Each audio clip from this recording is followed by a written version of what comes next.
chance to hear it, so let her tell it. People on the streets say Sabrina Speaks. Tune into the show, she will let you know. Tell all your friends and family.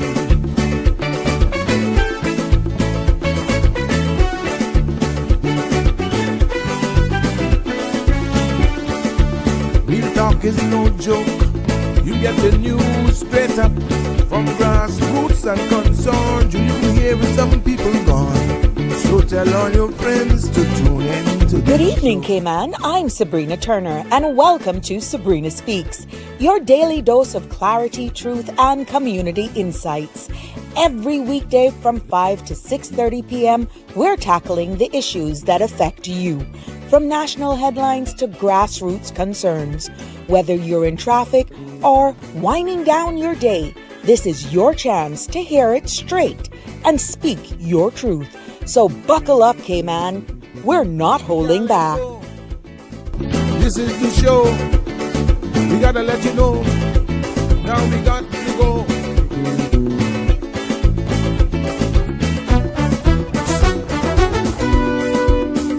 And now here's Sabrina. Good afternoon, everyone, and welcome back to another episode of Sabrina Speaks. Yes, because we're voices of the islands, conversations for the world. And we are the podcast where voices rise, stories unfold, and inspiration takes center stage.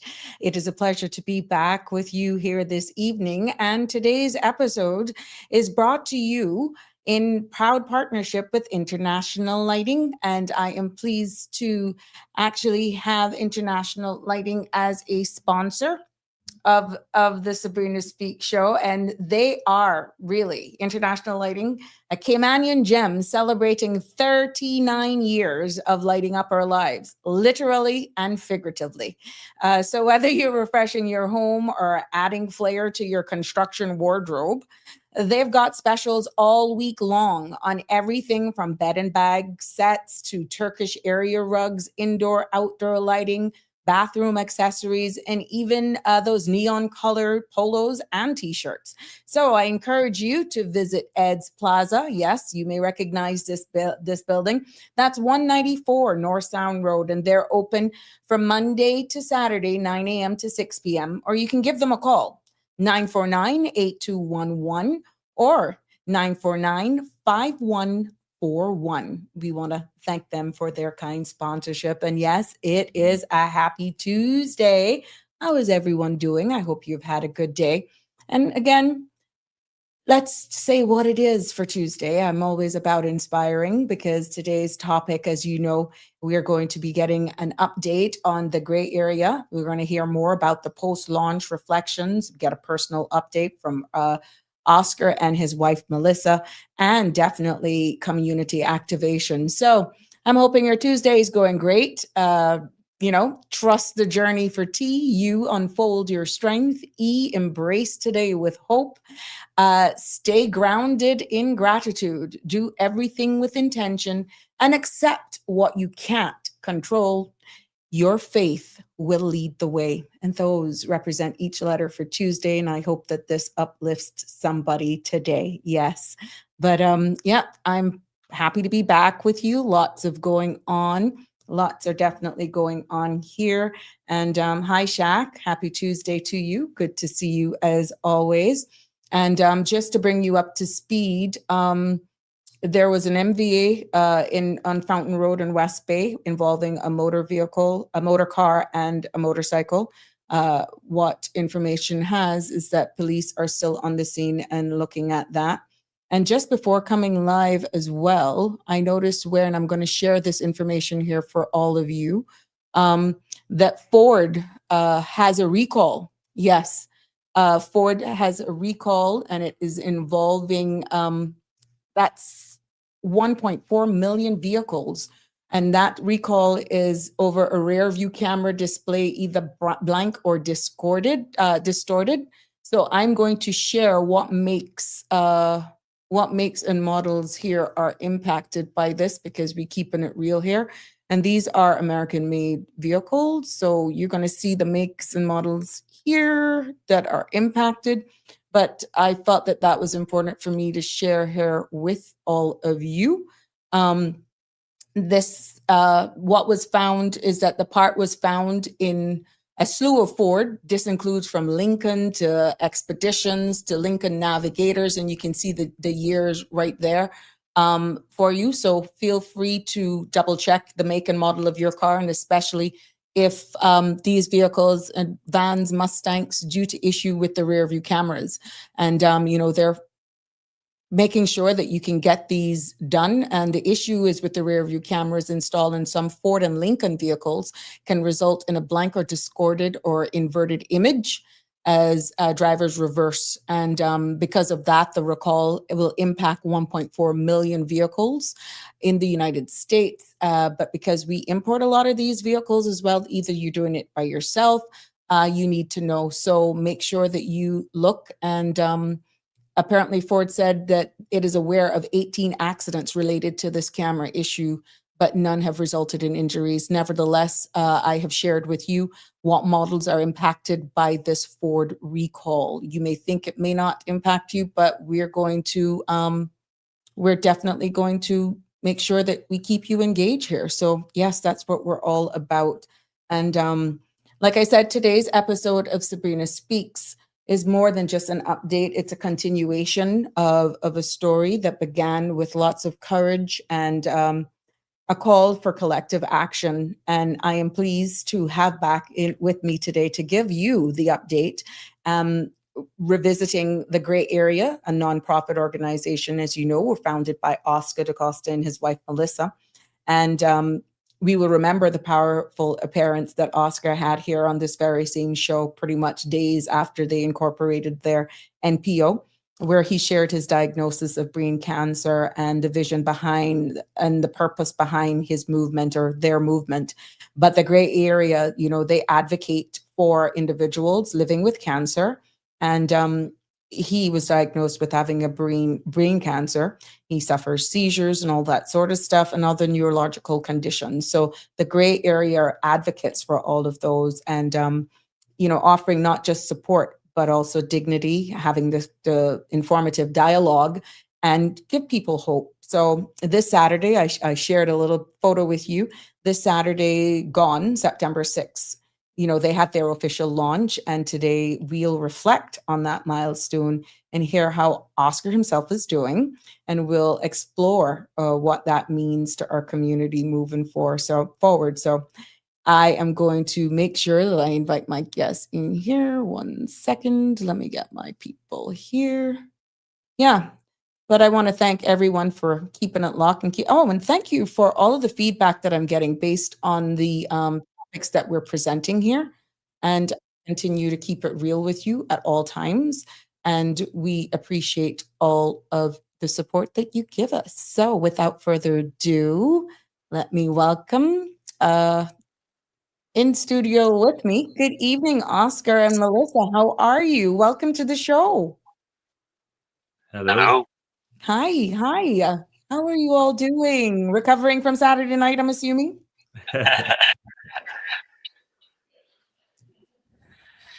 Melissa, I think you're muted, or just speak for me. Let me make sure I'm hearing you. No, I'm not hearing you. Am I there? Now you're here. Yep. Perfect. Okay. Oscar, can you speak for me? Hello. Yes, I'm hearing you loud and clear. Welcome again. It is a pleasure to have you join us so that we can get an update on all that's been going on. And I want to, take this opportunity to let people know that the content that they're about to hear, including all discussions and opinions from myself and a guest, is solely for general information and entertainment purposes. It's not a substitute for professional, legal, medical, or financial advice. And I encourage you to consult with a qualified professional for your specific concerns. Sabrina Speaks disclaims all liability for any discussions or actions taken in reliance on the information here. But without further ado, let's get in. We need to hear an update. Let's talk about what's been going on with you, Oscar.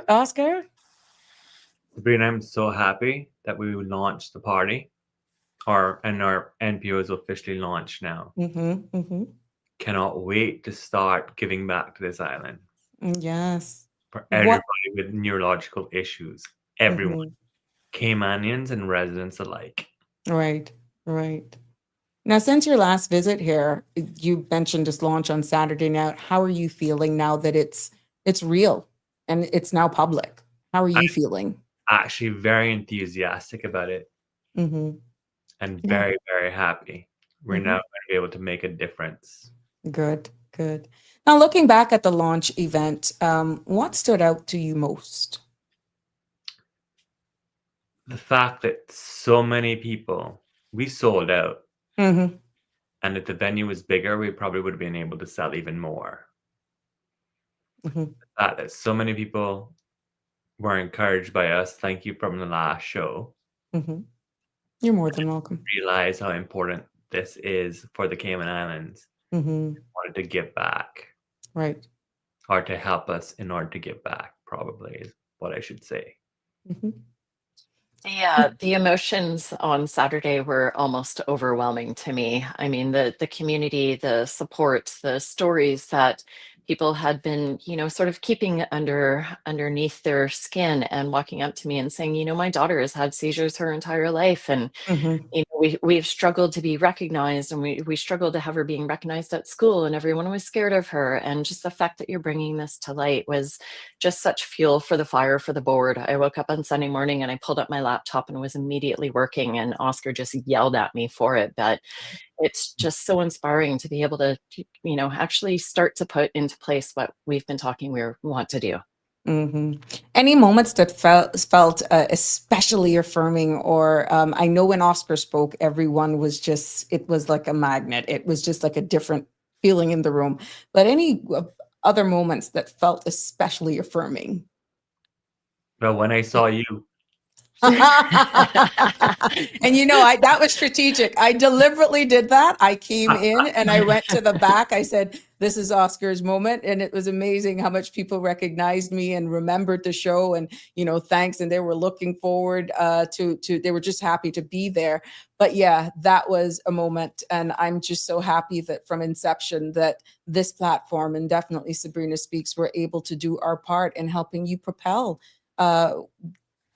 Just to where it's going to continue. And from the bottom of my heart, Oscar and Melissa, I'm just so happy that this space is here, and that we were able to make an impact. And we're here for you. I gave you my word from day one, and that's what we will do. thank you. Thank you. So Yeah, appreciate thank you. Now, Mhm. what has the response been like from the community overall, let's say stakeholders and the public since the launch? I'll speak from a personal side. The emails and the messages that have come in, not just from Cayman, but from international. There was someone that wrote on our Instagram that had his wife, he had lost 20 years ago from glioblastoma. And he said, nowhere in the world is there enough recognition or enough support for people that have had to go through that diagnosis. Mm-hmm. So, I mean, that just unto itself was unbelievable. But we've had 3 families reach out with sick kids. We've had, another 5 people reach out that are all looking for support groups and just to be embraced by someone. And that has just been absolutely mind-boggling to me. Mm-hmm. Mm-hmm. That's just it, Sabrina. Support. Yeah, that's Mhm. only how this is going to work. We need the support from everybody. And I know that this event would not have been possible without sponsors. Tell us, how did that go? Really amazing. We managed to raise a really great amount of seed money so that we can start to get our programs running. It has just been overwhelming, again, just how many people in the community have reached out, and whether it's $25 that's been donated or it's been significantly more, it's the community is just really behind us and behind Oscar, and it really shows just how loved he is in this community. And I'm so thrilled that he gets to feel that love as well. Right. Now, for the listeners who may be new, because this is your second time on the show, and we've heard a lot, but you're still very new in the space and putting the spotlight on this new NPO. Can you briefly remind us the Grey Anatomy's mission, why it matters in today's Caymanian landscape? So we are a nonprofit organization that is trying to provide support through someone's diagnosis all the way through a serious neurological disease or diagnosis. So we are supporting not only the patients, but the caregivers and the families as well. And we are hoping to support them financially if they do not have health insurance in place, helping with succession planning and wills if people are not able to spend the money to be able to get those things in place so that they can take care of their loved ones moving forwards. Educational programs for movement and education, for nutrition, assisting with a medical advisory board. Quite often when you're dealing with a serious neurological disease or diagnosis, quite often people have to be sent off island, and the challenges of understanding what your options are can sometimes be very overwhelming. So we hope that our medical advisory board is going to be there to be able to help people navigate those decisions that they have to make. Support groups for both patients and caregivers. So caregivers can go into a room and complain about the people that they have to take care of, and the patients can go into a room and complain about the people that are taking care of them, constantly telling them what to do. So, you know, just really giving everyone a comfortable, safe haven to be able to come and know that we're going to support them through any stage of this process. Now, in regards to just getting that public awareness out, your launch is one thing, but really, what was the drive? I know Oscar spoke highly. You did nothing for the event. You just have brain cancer. But how you actually said that, you know, we all chuckled when you said it, like, I did nothing. I just showed up and I have brain cancer. I mean, tell us exactly. I knew that came from a different place, Oscar, but I don't think people realize how this triggered a wave effect in our community for persons who are having neurological disorders, and we didn't know that they didn't have a voice.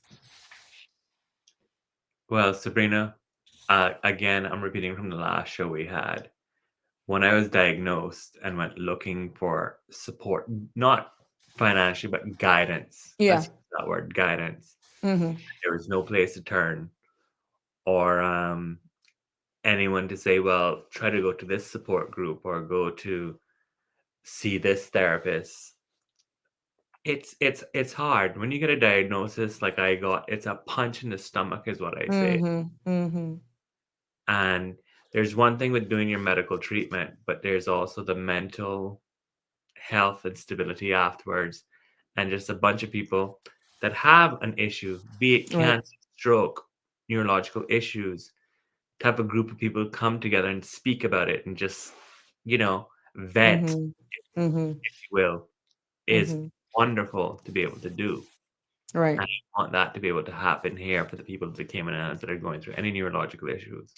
Not only to help them find where they need to go to for therapy, et cetera, be it physical therapy, mental therapy, but just someplace to go and say, I hate this. What is going on? Why? We have a safe space for that. Right. And that's especially what I needed to do. Right. How have you been personally, mentally, and emotionally? Right here with me. It's fantastic. Hence why we also want to be able to help caregivers.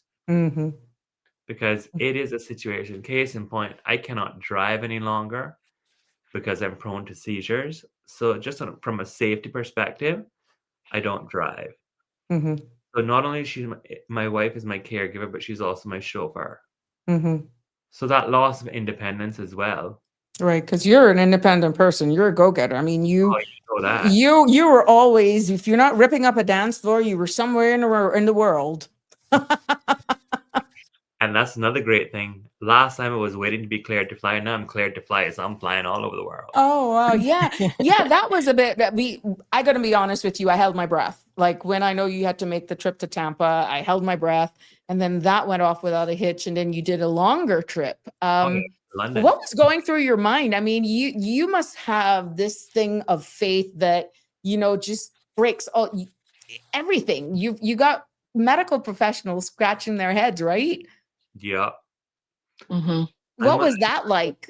I'm just say every day I wake up grateful, thankful, and blessed. Yeah. It was nerve-wracking. I had to I send can him to imagine London. you. Mhm. Oh my goodness, I had to send him to London on his own so I could be able to make sure that we could have our launch party function. And I mean, difference in time zones for being able to take his anti-seizure medication, making sure that he could wake up in the middle of the night in order to be able to take his appropriate medication. It was a little nerve-wracking to let little birdie fly. That birdie flew. Yeah.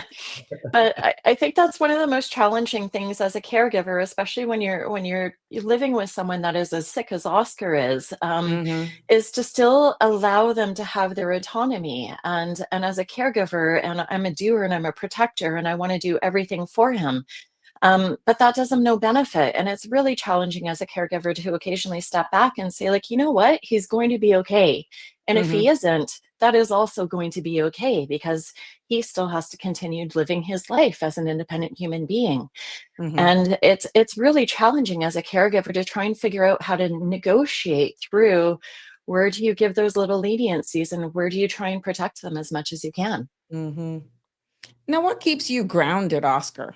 What really keeps you grounded and inspired as you lead this initiative forward? Because you're not only battling this cancer, this illness, you're also giving a hand up to those as well. I mean, this is just amazing. Family values, Sabrina. Hmm. My father, my brother, who are no longer with us, they Hmm. always gave back to community. Hmm. Yep. And yeah, that's what I want to do because it's needed. It's a space where we need help. Hmm. Hmm. And And we're that's here for you. grounded. I am just a normal person who I say is blessed with this in order to be able to find this area in order to give back. Hmm. Hmm. So Yeah. that's what keeps me grounded, honestly. And of course, my lovely wife. Right. I call her Wonder Woman. Wonder Woman. On Saturday night, you spoke about this platform being able to share information in regards to persons who have seizures, and I thought that was something. You gave an example of certain public spaces that you go, and you would know exactly where to find an AED machine should someone actually have a heart attack. We pretty much everyone knew what they would do if they saw somebody choking, a Heimlich maneuver. And then it was amazing when you did the test, how many in the room, with the exception of the medical professionals that were there, would know what to do if someone was having a seizure. Walk us through that, because this was something that you also discovered since launching this and since Oscar has been diagnosed and going through seizures himself. Mhm. So, what we really hope to do is to bring a program on island that will train and certify people in order to be able to respond to seizures appropriately. So, same as you would go through a first aid course, you can take this course so that you know exactly what you have to do in order to be able to keep someone safe. Mhm. So, a lot of people think that you're supposed to hold the head in place, and that is not actually something that you should do. A lot of people think you're supposed to put your fingers in their mouth so that you can withhold them from swallowing their tongue, and that is definitely not something that you should do. Mhm. So, especially, you know, a lot of children suffer from seizures, and sometimes it's just that they get a fever and it causes a seizure. Sometimes those seizures last into their adulthood. But having watched Oscar go through 2 rounds of seizures, I can tell you it is the most petrifying thing that you can possibly watch someone go through. They are not communicating, they're shaking everywhere. You know, Oscar was choking on a piece of hot dog, and it's Bratwurst just on hot dog. it's the worst feeling to go through, but at least I knew what I had to do and I knew what I could keep them safe. And Mhm. so we really want to create this little program so that within schools, within hospitals, within, you know, any sort of workplace, that if someone has a seizure, at least someone in the room is going to know how to respond correctly to it. Mhm. Mhm. Sorry, I was Now, trying to get the other piece of brain to make it whole. do it again. Let's see. What I love about you, Oscar, I'm going to be honest with you. You've not lost your sense of humor. I And can't, Sabrina. I cannot. This is what it's through.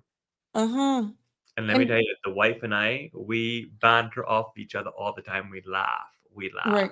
right. Positively light and the grace of God Mm-hmm. is why I'm here still. Yeah. And Like I it's said to just, you last show that they gave me, what, 6 months, and now it's almost 1 year. I mm-hmm. am blessed. I am Yeah. blessed. It just proves that I think there's a study out that says people's once they receive a diagnosis and their prognosis, that they do actually better when they come from a surrounding that there's full of love and support versus those who are going through an illness that finds themselves alone. And I mean, if there's any truth to That, that, glad Oscar, you pointed you're a that. living witness of that. I'm so glad you pointed that out, Sabrina, because that's another thing our NPO wants to do. We want to hold your hand, especially if you're alone, because let me tell you, the process of medication you have to take alone is daunting. Mm-hmm. Mm-hmm. And especially if you're by yourself and Correct. you're going through the process and can't figure out exact dosages, et cetera, et cetera. Mm-hmm. It's a job in and of itself. Hence why we Right. want to take care of caregivers as well. Correct. So Everyone is included in we are this. here to Yeah. hold your hand to get you Mm-hmm. through the process. Mm-hmm. Another thing I wanted to point out was Melissa and I were talking someplace public. I can't remember where it was, in a restaurant or something like that. And someone said, "Sorry, I overheard. You know, what is it you all are doing?" So we explained to them what we were doing.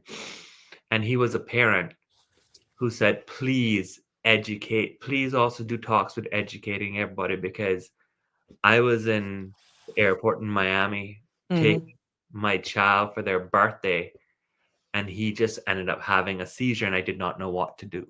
Oh, wow. Mhm. Because you have seizures yourself. Yes. Well, I haven't had any in a long time. Let's knock wood. I don't have. No. Okay. Mm-hmm. But to Yeah. see that happened right before your eyes and you didn't know, so that just opened up this whole, yeah. Correct. Yeah. And like I said, the person going through the seizure, we're usually okay because we have no idea what's going on. It's the person watching it. Mm-hmm. Your surroundings. Yeah, Mm-hmm. I Uh, happened to be at a meeting one night, and the person serving us came up to ask us what we wanted, and then they just shaked and dropped and went into a seizure. Mm-hmm. That triggered me so emotionally. I'm like, oh my goodness, this is what my wife had to see. Mm-hmm. Mm-hmm. It's traumatic. It's Mm-hmm. definitely traumatic for the person watching it. Again, the person having the seizure, they don't know. um,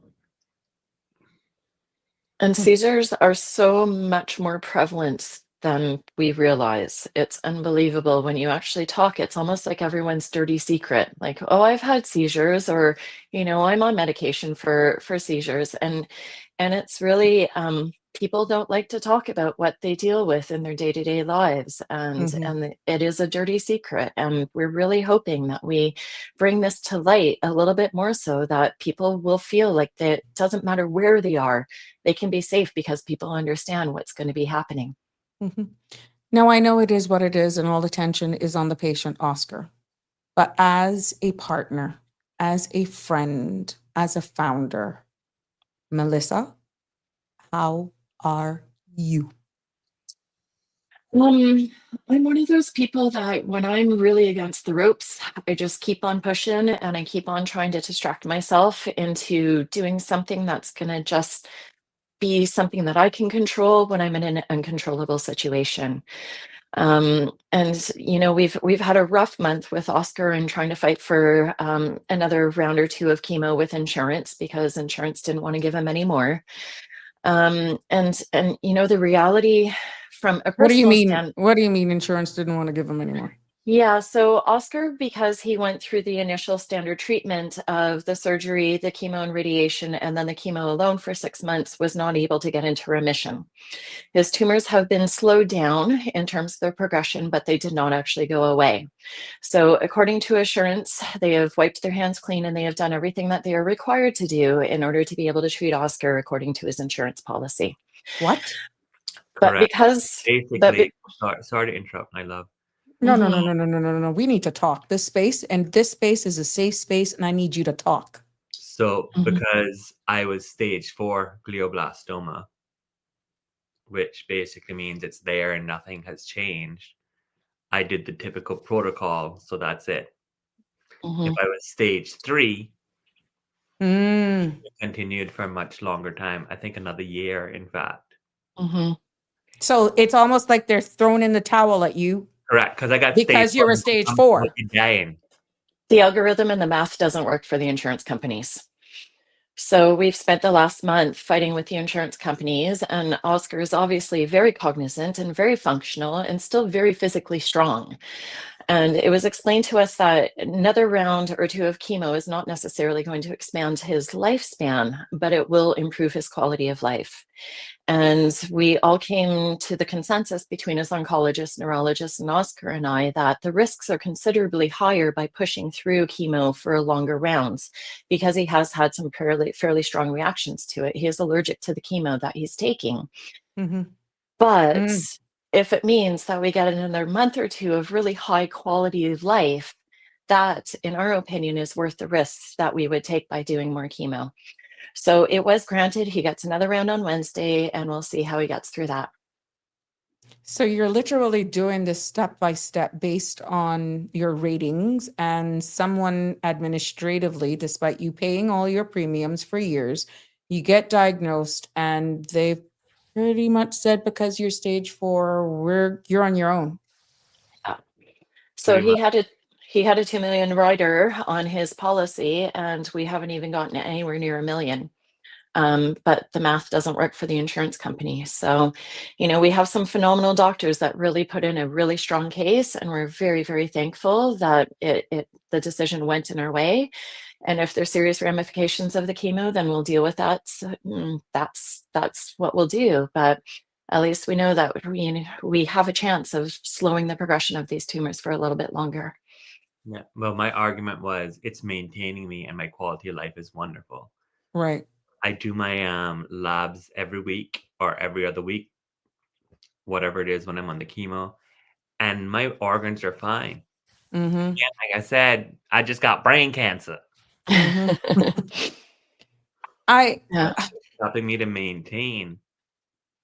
So we need to really look at legislative reform. And I guess if you had the insurance companies themselves on here, that they would actually have a different narrative.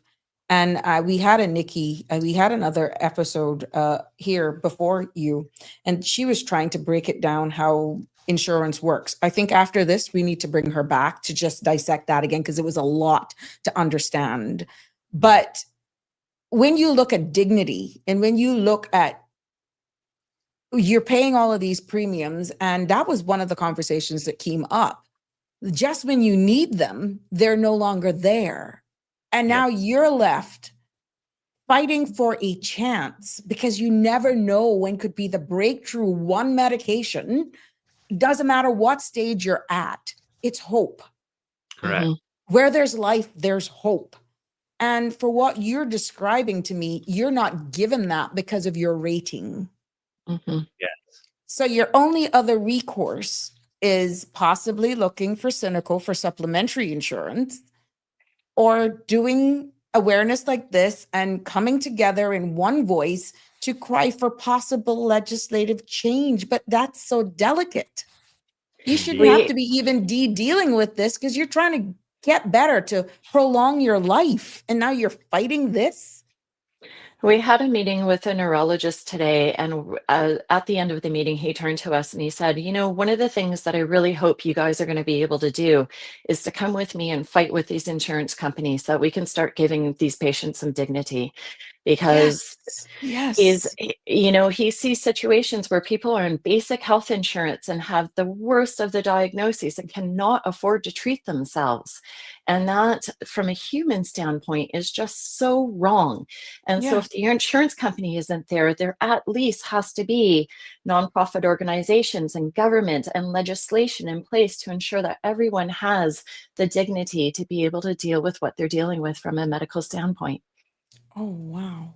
Well, this puts us back to how then can the community get involved? Because I think when you see situations like this in its raw form, we're hearing it from you directly, Oscar, as a patient fighting. We're hearing it from your wife, your caregiver, your friend who is on this journey with you. And there is a public call for action. How does the community get involved? What are you looking for? What are you expecting to get from this? Because it's one thing putting a definition, putting the label, yes, this is what Oscar went through. It's a person that we know, and you're going through this. Can you imagine the voices that you're actually speaking for? Indeed. Sabrina, something as simple as why is it that if an individual can afford a policy, a premium policy, that an insurance company will not give them that because they don't work for a company? What sense does that make? Mm-hmm. If you Mhm. can afford to pay for that policy and the type of insurance you want, Mm-hmm. why can you not get it as an individual? Why do you have to be involved in a company? Is So number one question. I want to make sure I understand. This did not boil down to you not being able to afford your premiums. They No, just actually said, we don't want any more. We're not going to cover you no more. Mhm. this was before I was even diagnosed, when I was just trying to get insurance on this island, and I wanted a certain coverage. And because I was an individual, not with a company any longer, Right. Mhm. um, they wouldn't do it. So I have international insurance, Mm-hmm. who's been fantastic. But even after I met the protocol, my doctors had to go and say, listen, he deserves it. This is this, and this. And Mm-hmm. they said, okay.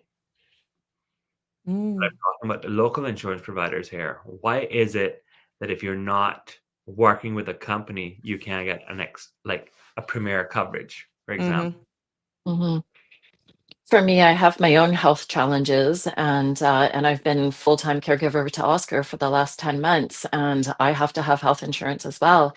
There was one company that could give me premier coverage, and I went to absolutely every single company. And if I don't have premier coverage and I end up in the hospital, we're in a much deeper pickle than we are right now. So there is definitely some things that need to change in that regard. But I Um, think the biggest takeaway from this, not meaning to cut you, Melissa, is the fact that you're not questioning, at least at this time, the premium. You're just mhm. trying to get coverage. Just trying to get coverage. Yeah. Exactly. Yeah, exactly. But going back to your question, Sabrina, so we're just about to open up our memberships, and there have been people biting at our ankles to try and become members. So that's Yeah. one of the ways to be able to get enveloped within our organization. And if you're looking for support, that you can then access the programs that we're about to be started. But really, from a community standpoint, I mean, obviously, we need money in order to be able to help people.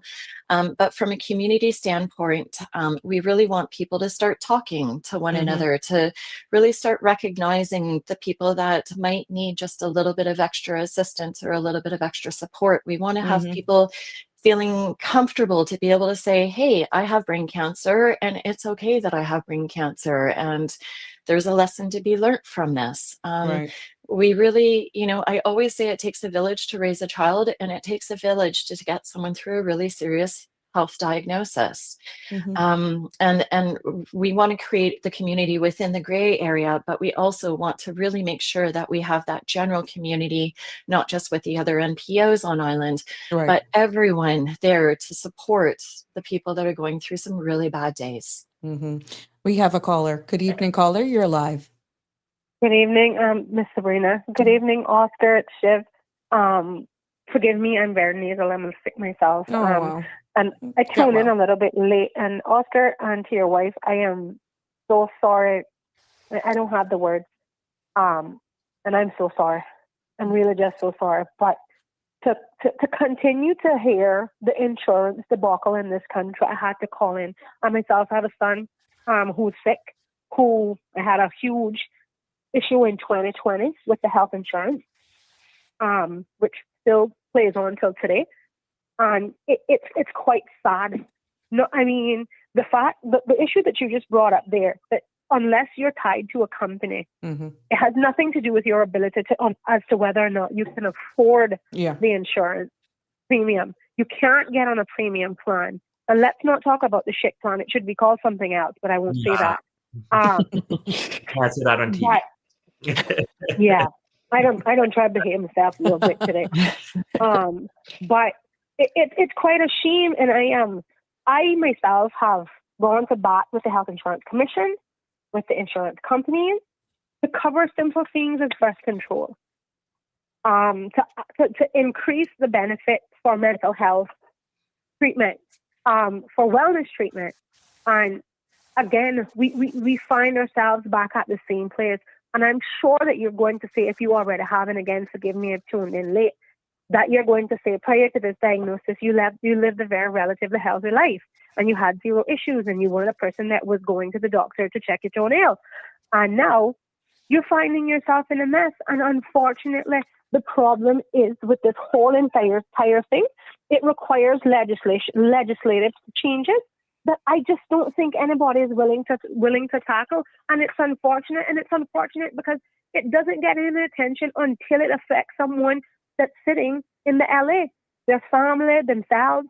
And it's unfortunate that we have to get to these points where you're facing terminal diagnoses, or darn near terminal diagnosis to get there. I mean, when is it going to change? I've spoken to so many reinsurances. I kind of sort of work in the background of that business. So I understand how it works. And what I'm saying is, how can a person who has had probably little to no use of their health insurance, or now they need it, they can't get it.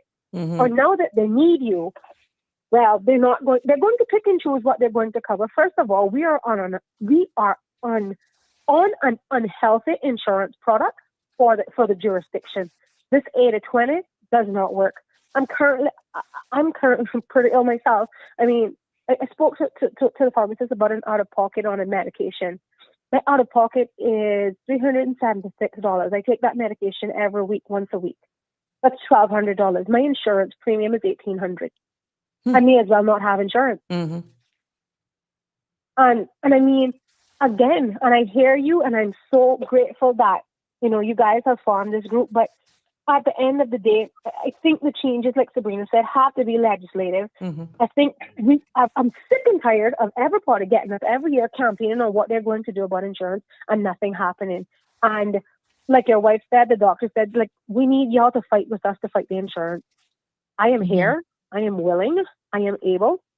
And I will be in contact with you and your wife as soon as I can to do whatever I can to make whatever changes that we can push forward, because it is absolutely atrocious. It is absolutely ridiculous that they're allowed to come in here, charge the premiums that they do, and treat you the way they do when they want to, with no absolute recourse. You can't go to the commission because you're bound by legislation that, to me, is so inadequate, or simply doesn't even address what the insurances are doing.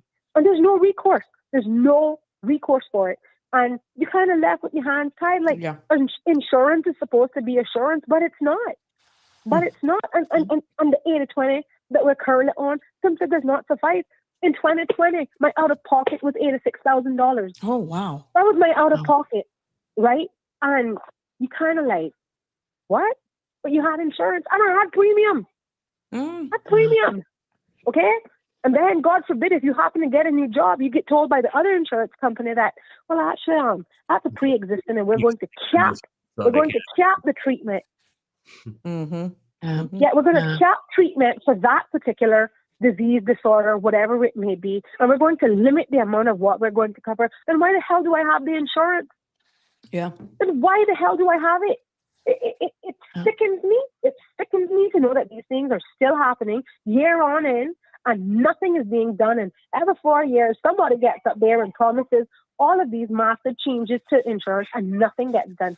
I am here. I am willing. I am able. I will be in touch with you guys to do whatever we need to do to get some changes there. But I'll leave you guys there. Oh, I caller. wish you all the Thank best. you. I wish you all the best and a speedy recovery as well. I Yeah. missed you. I Thank was you. wondering what happened. You were quiet. I'm sick. I'm sick. Well, speedy recovery to you, my love. And I Thank think you. we're going to definitely bring this conversation back up on a national level with insurance, to be very honest with you both and to the caller, because more information needs to be had and more conversation, needs to be had.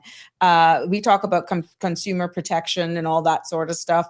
These are some of the things that we have to look into, because this is impacting the quality of life here in the Cayman Islands. And we're not coming after one entity in one area or industry. There are other industries that the conversations are being had where people are feeling that there's not enough being done to advocate for their customers, for their clients. And this is where the roundtable discussion needs to be had. But it looks as though there's so much going on as we as a jurisdiction evolve, but then life actually happens and situations like this are real. And it is heartbreaking, Oscar. It is. Sorry, hamster wheel. That's what we're in. Yeah. Not a hamster wheel. Mm-hmm. Trying to get it done. While you're fighting here for the best quality of life, you're fighting for your life. Let's be very candid. You're fighting for your life while you're dealing with an administrative and legislative mess up that could have actually in common with the King of England, His Royal Highness King Charles. Pardon me, repeat that. I won't necessarily die of cancer, but I will die with cancer. Just is. I read that article, I think yesterday. Mm-hmm. He won't necessarily die of cancer, but he will die with cancer because his is like mine, not curable. Okay. Yeah. But guess what? I'm going to be here and I'm going to prove it that I can be cured. And I'm going to make sure we make a difference for this country and everybody else that we can. Mm-hmm. Mm-hmm. Again, like Melissa mentioned before, we've even had international outreach. Mm-hmm. Nice. I think she brought up the gentleman from Florida who lost his wife 20 years ago, being married for 33 years to pretty much what I have, and that nothing has changed, and they had no place to go to for guidance, and they're thanking us and encouraging us to do what we're doing. So you're already going beyond the 345 shores, and you're having international attention. They're seeing it on links like yours and thanking us. Wow. And saying wonderful. Even people in Canada are saying there's nothing like what we're starting here, and that it's needed. So you know what? Once we get it established, I'm happy to share our setup with them so they can start it in their own countries because it's needed. It is of course. needed. Right. Right. Let's read some of the comments here. Lisa Brightly said, God knows just how to turn Oscar situation around that will blow the insurance out of the water. That's Lisa. And she continues to say, Oscar, your wife is an angel that God has blessed you with. And she further says, hey, Marshall, good evening. Yeah, you got lost the track of work. Lisa also says, as your wife has just said, that she is not well, but she's fully taking care of you. That's the commitment that we made. And, Cara Julian also says, I'm proud of you, Oscar. And Shani Banks, we love you, Oscar. It's Blair. Tried communicating on Facebook, but couldn't. Saturday was wonderful. Oscar, you are an inspiration.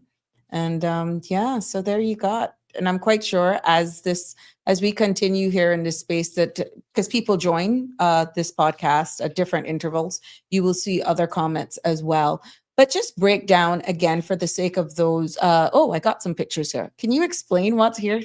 Just break it down. What are we seeing here? This is some images that were captured on Saturday night, and much more. I'm sure will come on your website. Tell us what we're seeing here. So that's me with my marrying cousins, my mom, And then a friend of ours, Lena, she's to the furthest left, or it would be, yeah, my left, maybe their right. Mm-hmm. So there's Shannon, Charlene, Marin. Yeah. Their maiden name for Marin. Right. That beautiful older lady there is my mama. She's 82 Oh, years old. Happy birthday, mama. She turned 82 on September 4th. nice. Happy belated, Miss Mhm. Jeannie. Yeah. Yes. I call it Genovila. Yes, Genovila. Oh my God, you're She's going always back. going. Yeah, no, you are going back to the olden days when you used to come to my grandmother. Remember, Miss Genevieve used to mind you? Yeah. Yep. And your brother? Yep. Yep. And here's another picture. Wow. So that's me and another cancer warrior. I don't know if you were there, Sabrina, when we danced. Yes, I was there. That's Shadden. Mm-hmm. That is Shadden. Yeah, So Shadden she has McLaughlin. breast cancer and it metastasized some other places. But Mm-hmm. we've always been there for each other since we started our battles. Mm-hmm. She got diagnosed before I did. And then when I got diagnosed, we just chat. And, we keep each other. Again, a support group. Cancer is cancer. It Mm-hmm. sucks. Mm-hmm. Mm-hmm. But there's someone that knows what you're going through. And it's always a great chat. So that's why I wanted to dance with her. We rise because we rise up. Yes. And Yes. we will beat this. Mm-hmm. I say, we got this. And we Yes. have Right. it. Right. And this is another image that I have here that we shared. All right. Mhm. That is Tar Bernardo, sorry. Mm-hmm. Her parents own Track and they're one of our main sponsors. And she's Oh, also a very good friend of mine. good. And of Good. course, that's my lovely wife, Melissa. Yep. And there you go. Another one here. And there's our board. I call Mhm. them my champions. And Mm. I am so proud of them for getting this together. Like you were there, Mm-hmm. Sabrina, when I said, look around this beautiful room and how decorated it is and how great everyone Yes. did. I didn't contribute anything to that, but just have brain cancer. Mm-hmm. Mm-hmm. That's where that came from. Yeah. Yeah. So we have Jane Peck that's in the red dress. Next to her is Abigail Met, who is our legal counsel. Jane is our treasurer. Then there's Oscar and myself, and then Vicky McClanahan, who is our treasurer. Nice, nice. And this is your board. These are the foundation. These are the pillars. And again, how can people be a part of this? Should other people want to be a part of this? Yeah, This, so we're on almost all the social medias. We need to get our Facebook going next, so that's on my list for tomorrow. But we have Instagram that you can find the Gray Area KY. We also have LinkedIn as well, and we also have our website. That's thegrayarea.ky. So you can go and see our story, our mission, and how to be able to contribute. And then, like I said, we're getting our memberships going within the next couple of days. So people will be able to join for memberships, and we will definitely be in the public sphere announcing all of our programs as they get going. correct. Yeah. And as Lisa so rightly says, no one asks for sickness. And this is why compassion needs to be shown to everyone who becomes sick. This is so who falls sick. Yeah, she corrected it. Yeah. But that is so right. That is so profound as well, because you're here. We're all speaking out. We can see the gaps. We see the needs, and you're just at it. Good. Yeah, And trying to I'm fill so those. proud of you. I'm so proud of you guys. Thank you. Yeah. You, So, Sabrina. Yeah. so what message would you share with families right now supporting civic leaders or even community builders in regards to what you're going through? Because we've tackled the legislative, we've looked at ARM, your difficulties, your challenges. You realize where you're all also making an impact internationally. But what message would you share with other families? I think families need to know that they finally have a safe space to come to, and that there will be a shoulder for them to lean on, and advice to be given, and support to be there, and a hand to be held. And that's my most important message. All right. We have another caller. Good evening, caller. Welcome to Sabrina Speaks. You're live. Good evening, Sabrina, and good evening, Mr. Oscar and Melissa. Miss Melissa, I share your opinion because I'm going through the same battle. It's a different place he had cancer, but to me, cancer is cancer.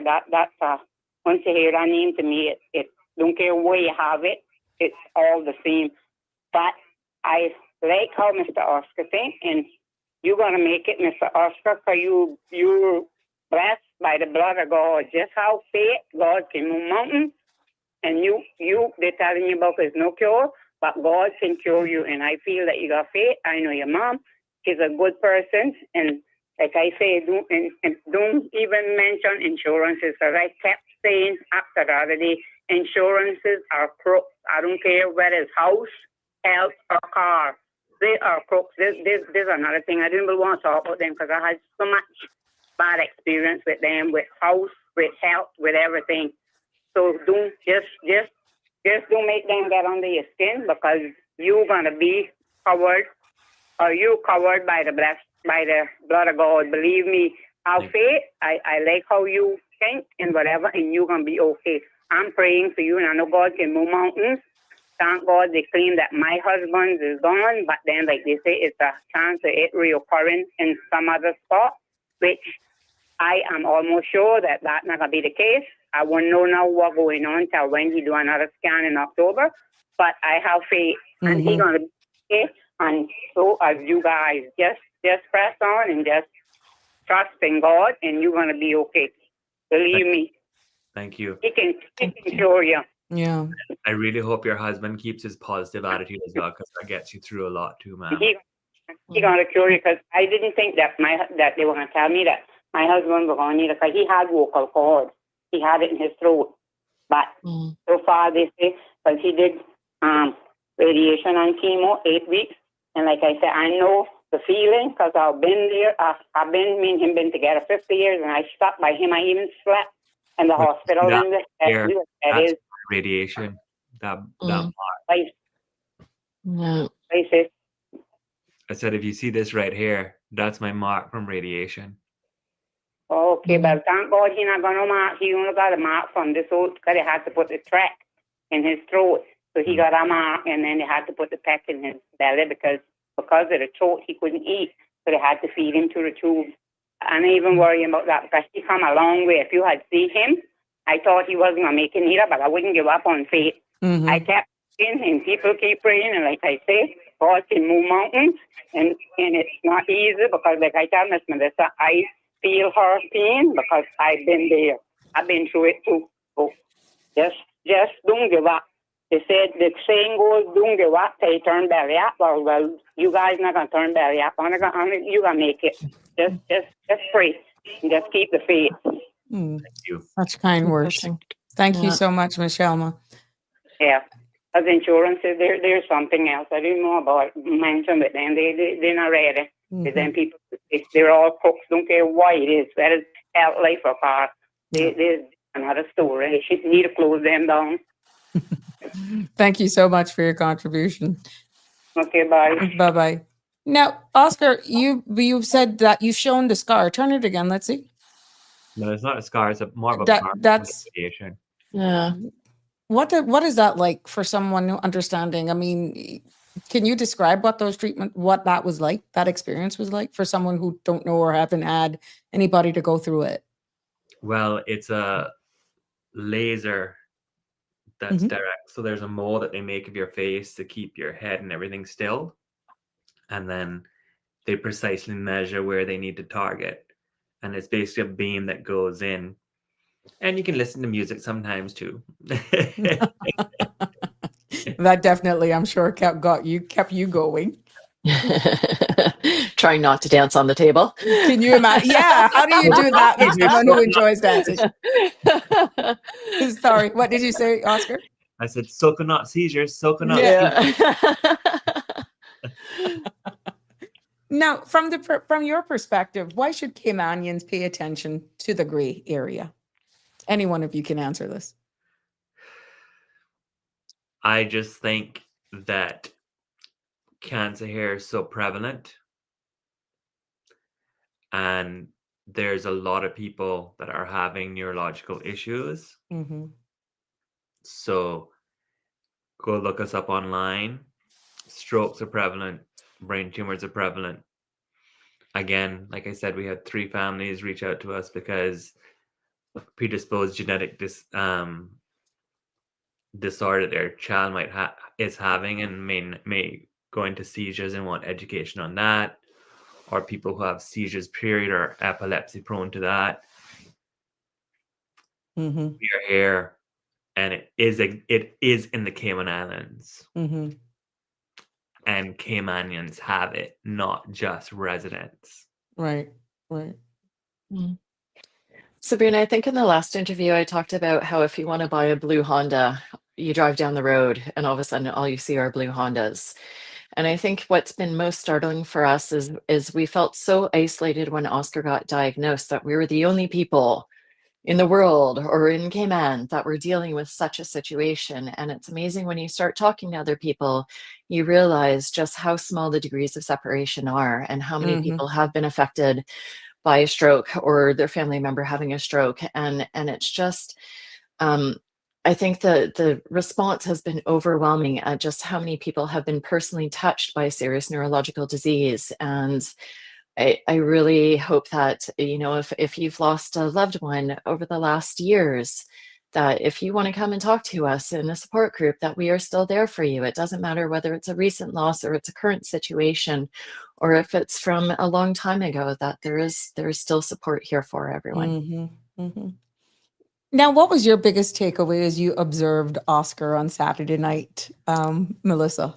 It's one thing. You were all in it. I know, but I know as females, whenever we're hosting something, we look at it's after the fact that you're like, wow, it's over. And then you're like, but I had a good time. You're not even thinking of that, right? But what did you observe in Oscar during this milestone? Any any shifts in his energy? What was that like? I mean, I hate to say you give that boy a Belvedere and soda, and he's good until midnight. Doesn't matter if he cancer or not. No, he's new. He was a social butterfly. But one of the things that I kept on saying to our board as we were preparing for this event was, I know all of us on the board have a far reach, but I always underestimate the reach that Oscar has within the Cayman Islands and the number of people that know him and the number of people that love him so dearly. And when we were looking for a venue, I'm like, 100 people, guys, we're gonna struggle filling that. And I mean, Oscar could have just invited his first tier friends and family, and we would have been busting out of the seams already. Mm-hmm. So, Any of us alone. yeah. I mean, every day I look at this man and he just provides me inspiration to not only be a better human being for myself, but to be a much better human being for him.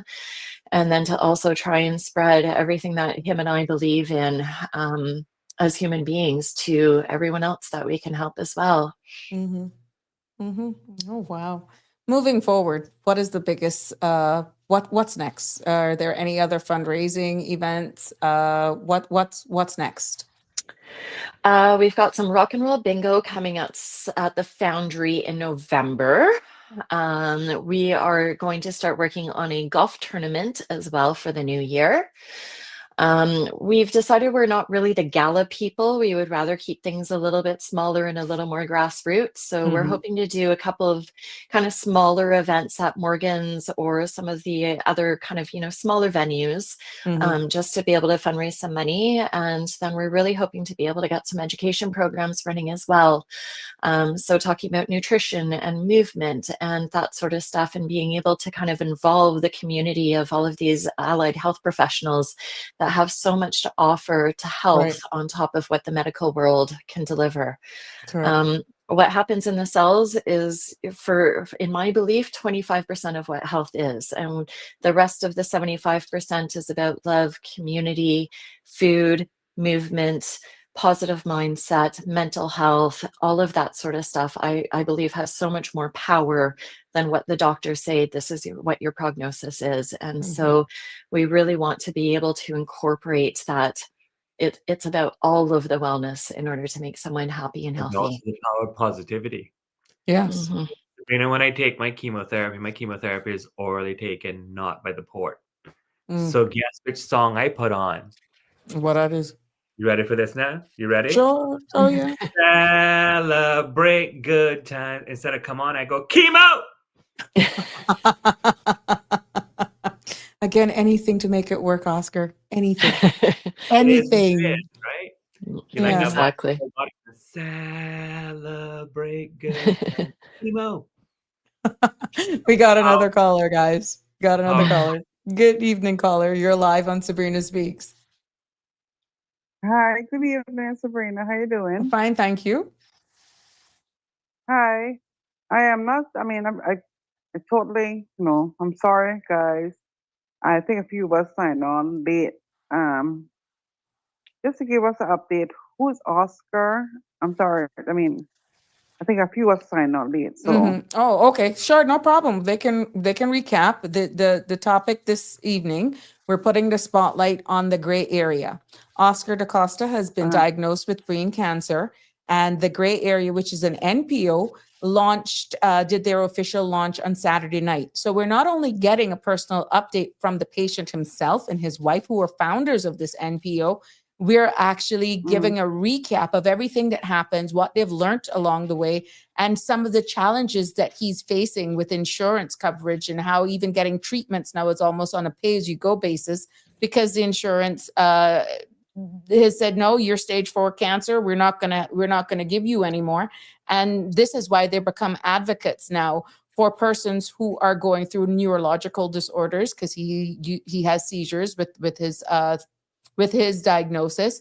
But I'll allow them to just recap, but did you have a question? Or I hope that was able to give you in a quick synopsis of what we've been talking about almost for an hour. But thank you for joining. No problem. No problem. Mm-hmm. Oscar and his wife, Melissa. Mm-hmm.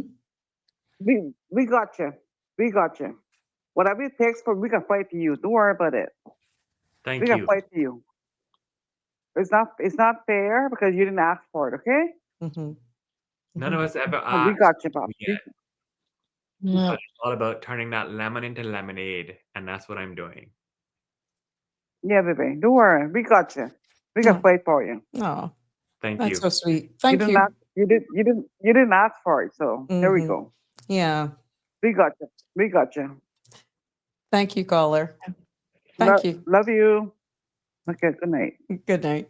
You You see what I tell you? People are actually knocking off of work and they join us at various stages. And even though I was able to do that as a synopsis, it's best for you guys to just do it from your perspective, for the sake of those who may just be joining the live now. You did a pretty darn good job, though, Sabrina.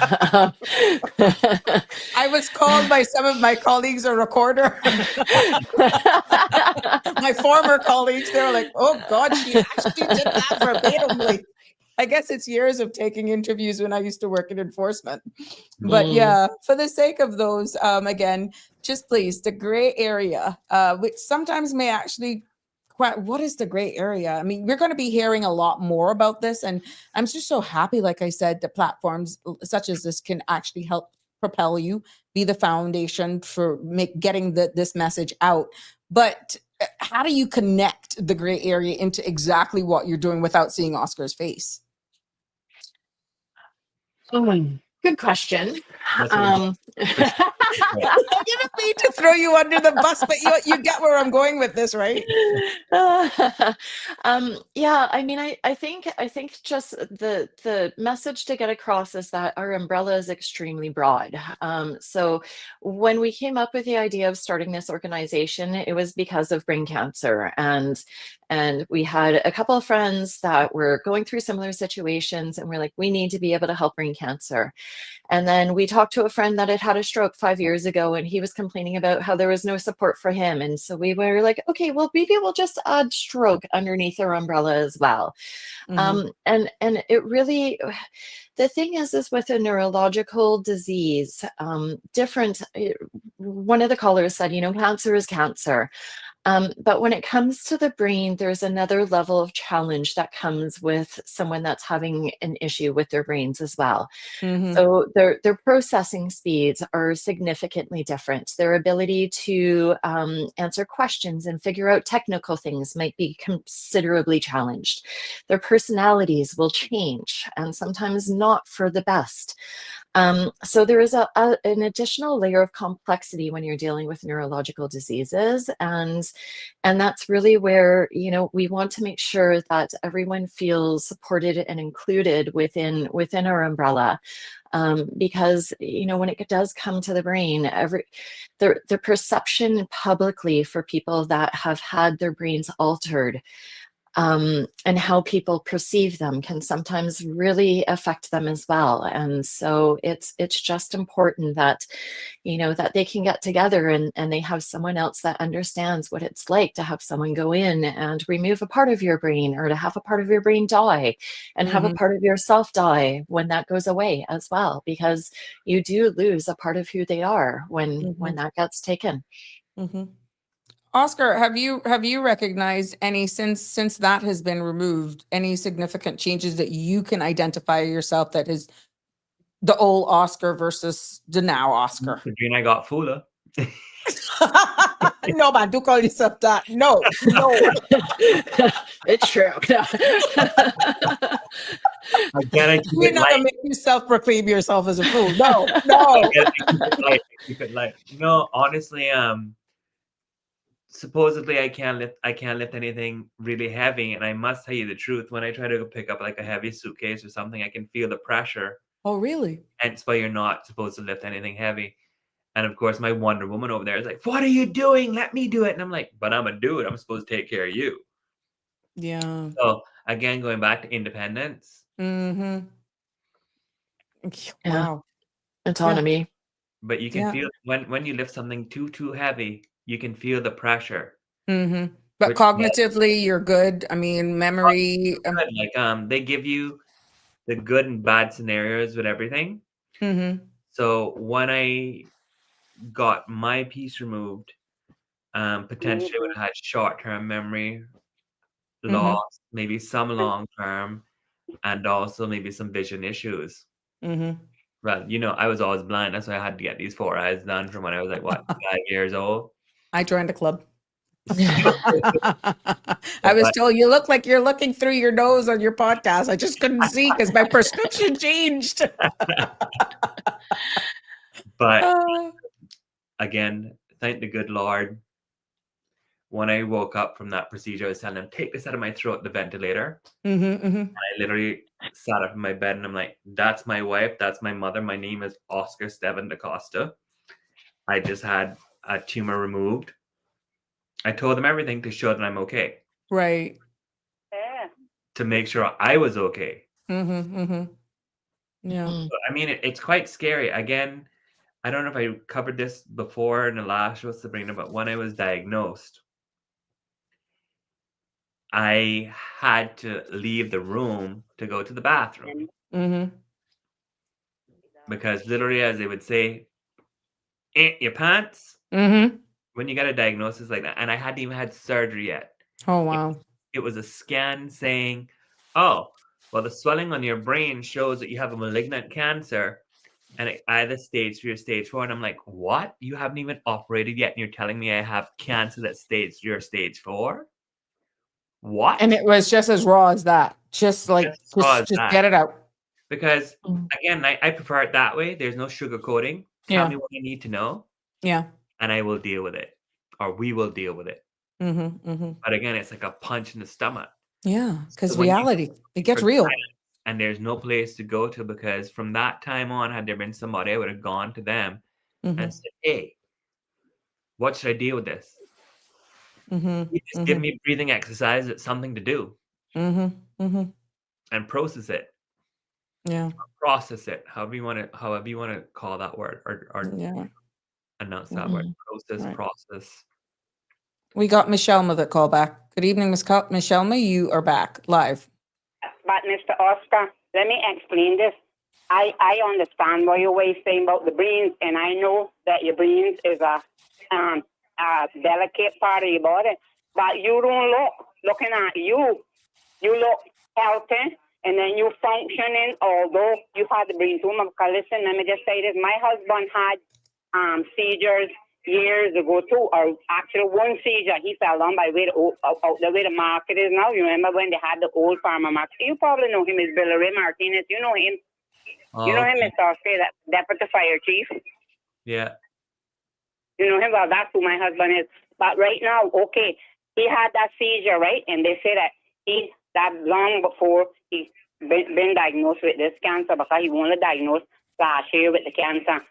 But right now, he don't function. He had that seizure, and they say that because we were in Jackson Memorial, that's 6 months with him, and they say that he has a brain damage. And the doctors explained to me that he is like a 2-year-old child, because his brain that's why I have to beat on him, because his brain that's supposed to be active to tell him, to do stuff is what damage on him. And if you come and look at him and look at you, well, I don't think, I'm almost sure you're not old as him neither. But looking at him and looking at you, you don't look like not like I say, not saying that you fool, because you're swinging more than you all five, because you can remember things, you can relate things, you look happy, you look healthy, you look good. So this is what I'm telling you, use God bless, and you can get through this. So don't listen to what they say, because they probably saying that they can't cure you, but like I tell you, God can cure you. And looking at him and looking at you. So just listening to you talk alone, you don't look. But apart from the scar, you say, well, I guess some people skin scars and some don't. But you look good, and you talking with good sense, which my husband don't talk stupidness. But he can't remember. He retired from fire station. They retired him on the medical in December 2002. He can't remember none of that. And yet people that he know, if you come to him, if he haven't seen you a long time, and he look at you, he say, well, I'll tell him, don't tell him. And he look at you, and if he can't probably remember your name, but he remember some family member that you family to. But comparing you to him, because like I say, he had the seizure and his brain is damaged. They say you had the cancer, and you got, I guess, brain damage, but you look good. You are remarkably good. So to me, you're 100%. So this is the difference with you and him. And like I tell you, just have faith, and you're going to come through this. You're going to come through this, because looking at you, don't look like you had nothing at all. If I would tell people, I wouldn't have think that nothing was wrong with you. Yeah, I've been told that. You look the same. Yes, you look good. And then see how he can joke. I don't know what this little thing he put nothing and stuff like that. And the rhythm how to talk, see how to joke, see if you can how to get him to smile or nothing anymore. So Mr. Oscar is good. Doing good. And he can come through it, like I say, how faith, and you're blessed by the blood of God. Yeah. Thank you, man. Sound words, and definitely the support is there. And are you through, caller? Yeah. Yeah. Thank you so much. Because go ahead. Looking at it, and like I guess Miss Melissa can, because I texted my husband sometime, and if I say to him, because that's what the doctor tells me to repeat myself, because he can send me off, is he don't comprehend, because they told me that if it's a broom and a mop in the corner, and I said to him, Bill Rick will bring me the broom, and I'm saying broom, broom, broom. He gonna come with the mop. He might get 3 tries, but he gonna bring the wrong thing. This is how you can tell him, not like, because if he coming from the room, and I say, pull my phone out, if I got it charging in the chair, and I say, don't pull the plug out from the wall, just pull the plug out from the phone and bring me the phone, and when he comes with the cord too. I just tell him that, so he not comprehending. Yeah. Well, thank you so much, caller. Always appreciate feedback. Problem on 5, maybe 10. Yeah. But he looks good, and he talking with, Yeah. Yeah. Thank you so much. Thank you, caller. Yeah. Again, Michelle Munn, her personality, and the mere fact that she's going through this with her husband. I mean, people see it from different perspective, but like how you say, you get fooler. But no, that was just for a lighter moment. I kind of see the perspective that she's come from, the perception where she's coming from, to be honest. But that is why I asked that question before, because you actually have a portion of your brain that's removed. If that was identified by yourself, or even Melissa, having known you, being around you in your space, sometimes that can actually change a person's personality. But Again, it all depends on what part of the brain that was affected that could actually deal with your emotions, your feelings, your memory, your taste, your smell. From what I'm getting from you, none of that has been impacted.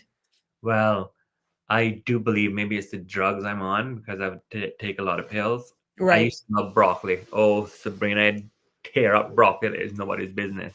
Uh-huh. Now to even look at it, I'm like, ooh. Oh, really? Yeah. Okay.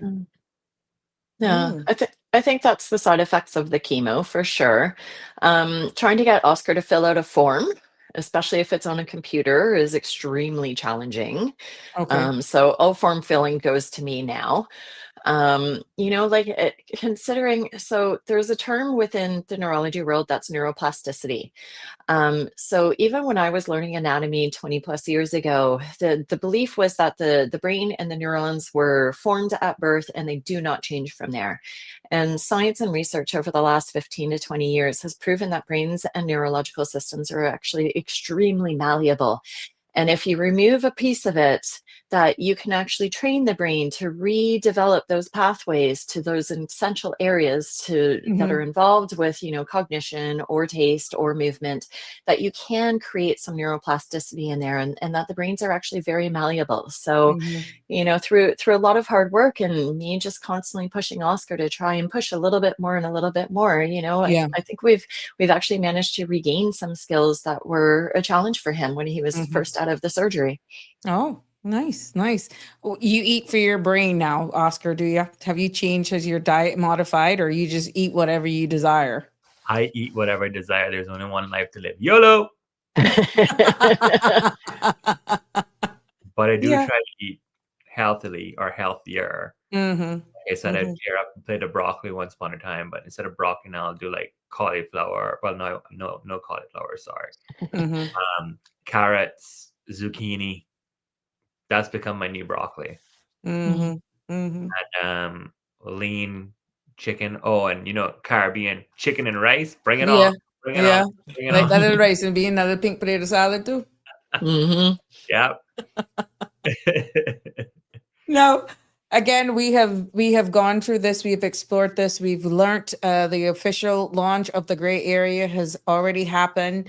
You have shared with us what are the next upcoming events, which is taking place in November.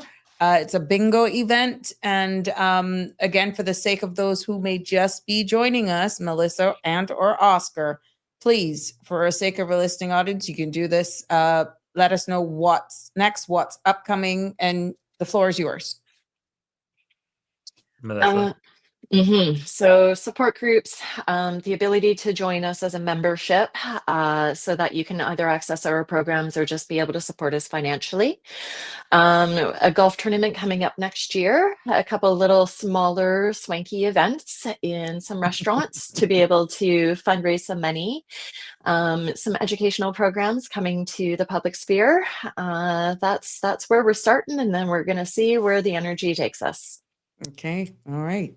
And Oscar, Yes, tell us what you want to leave with us today. And I'll give Melissa a chance as well if she wants to just do a final wrap up. I just want to say a big thank you to the community. And I want you all to know we're going to make a difference in this sphere. And it'll probably be with your help as well. My pleasure. I'm here. Thank you. Thank you. Thank you. Yeah, I think I want to just echo the same thing. Thank you so much, Sabrina, for you being so welcoming to us, and the hugs and kisses on Saturday night. And just look out for us because we're about to be in your faces. Yeah, so we're just recapping some of these images. There are lots more as well. And I'm quite sure you will have these also posted on your website. Yep, as website and Instagram for sure. Yeah, we've got quite an active little Instagram account going, so hopefully we can get some followers there, and they'll be able to learn some tidbits along the way. How to recognize strokes, how to recognize symptoms that might be slightly Look at that similar. one. That's a cute one. Yeah. Shadden and me. Yeah. Yeah, that's sweet. Shadden and all of these nice little that she puts up here with her little pictures. What do they call filters again or something? Filters, Filters, yeah. yeah. You can hear me now. You can hear me. But it was so good to see your mom, Oscar, to be honest. And it was just, it's a family event. And again, that speaks volumes to why you're actually navigating this. And we can only continue to be here as a support, Cayman as a whole, and as you be advocates for people with neurological disorders. And again, for those who know the Cayman Islands as a jurisdiction, we are trailblazers in so many things. And I think because it appears people like yourselves make it look so easy in getting something like this off the ground, that you got people from across the world are like saying, we don't have that here. And here you guys are just breaking the ceilings. You are making it happen. You are defying almost everything that medical professionals are saying, and you continue to do well. We can just keep positive, I feel, is the key. And like I said, I'm here to assist where I can, and just making sure that we use the space to share the information, to follow you on your journey, and to continue to keep the gray area alive. And it's going to be around for a long, long, long, long time, just like you. We're going to call it. Mm-hmm. The only thing I really regret about the launch is, Sabrina, you and I didn't get to dance. What do you? No, yeah, I said that, but it wasn't like that was the vibe that well, you know what? October the 11th. Oh, yeah. God Spares Life, October the 11th. And I'm going to have the Cayman Islands Veteran Association on. I think they're going to be here on Thursday. And I'm helping them promote their annual gala as well. Hint, hint. That was where you and I last threw it down, Oscar. Oh, I know. And we're going to do it there too. I mean, we just threw it down there. But yeah, so I'm looking forward to that event to share with you. What is it? We had the DJ complimenting us. Yes, can you imagine? Leave it to us. But I'm happy every moment that we can get to just embrace life, to celebrate and live in the moment. And I'm quite sure with this diagnosis, Oscar, you value every second of the day. You don't sweat over the little stuff because the car wash guy didn't came late, or something happened. You don't sweat on the small stuff. You just give thanks for another day. And that's how we should all live. Absolutely. Very true. Wow. The things you take for granted now. And, with you actually living in this moment, I'm quite sure you see people totally different. You see your mom different. You see your wife different. You value friendships. You value those moments where you could just light up a barbecue grill, do something to just spend valuable time with each other. And for those who may not be going through an illness of this nature and just so blessed to have health, be careful what you say to people. Stop being so mean and rude. And no one cares about your opinion, especially if it's so rude. Because you never know what somebody is actually carrying at all. Pardon me? If you have nothing nice to say nothing at all. Yeah. And again, we don't even know if the reason why they're acting out is because they're probably battling something themselves. But look at you. You have this diagnosis. You're still doing good. You're making a profound impact, not only on the Cayman community, but has now reached internationally. And you continue to just live life. Kudos to you. And I hope that, exposures and being on platforms such as this and getting your word out, that maybe we may actually change the needle and make people be a little less kind to one another and just look at life totally different. Yeah. More kind, you mean, to one another? More kind. Yeah. Yeah. More kind. Still got it. Still got it. Maybe gone, but it's still got it. I was just testing you, I was testing you. Final words, last minute thoughts that you would like to share. This is your moment.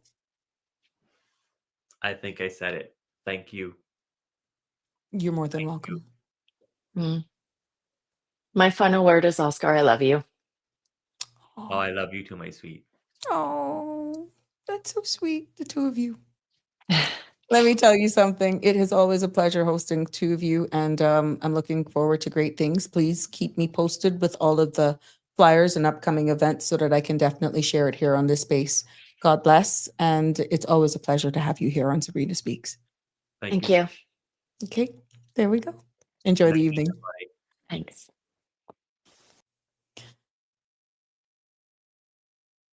And there we have it. It is amazing to just have oof. We got to be so thankful, with everything that God puts in our way. When you look at Oscar, no, I wouldn't even say put in our way. Look at his personality. Look at his mindset. Look at his demeanor. Look at his attitude. And for us, so many of us that are out there, all we do is spew venom. And here is a young man, pretty much in the prime of his life, have had the unfortunate situation of being diagnosed with a terminal diagnosis of cancer of the brain. Because it's being stage 4 and the lack thereof of proper legislation, and probably some more that I'm not a specialist or a professional to speak of in the insurance space, was pretty much said, because you're stage 4, you done. Every treatment now that Oscar has to get in order to maintain a certain quality of life, he's hoping that insurance will cover it. Why? Because he was diagnosed with stage 4.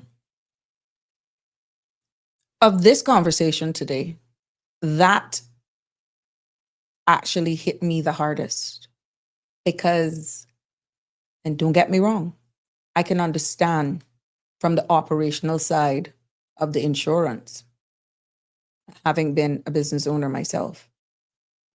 But I don't understand the space because as a nurse, you're there to care. As a person working in that space, that's all we know is to care. And everybody deserves a fighting chance. Who are we? We're not God. But the mere fact that Oscar was diagnosed with stage 4, you have administrators looking at a bottom line and doing a risk factor and pretty much saying, we'll try 6 treatments, 5 treatments, whatever amount of treatments it is. And if you ain't making a turnaround, we ain't doing no more. What should you do? What do you do in a case like that? You've seen Oscar. You see him here twice. No one knows what tomorrow may bring, and that's why we live in the moment. But administratively, from the perspective of insurance, should the towel just be thrown in on him when he still has life? When he still has a chance, a fighting chance? Where do you draw the line? Who then picks up the differential to give him a fighting chance? And this is why NPOs and community participation, corporate participation is key. Many may say, well, what he gonna do that for? They got plenty of money. I having a real talk here. It only takes one test. I don't care how much money you have. Can lead you into medical bankruptcy. Which is why we're seeing so much persons coming too cynical for coverage. And as you've heard in a public space, that government is left holding the bag.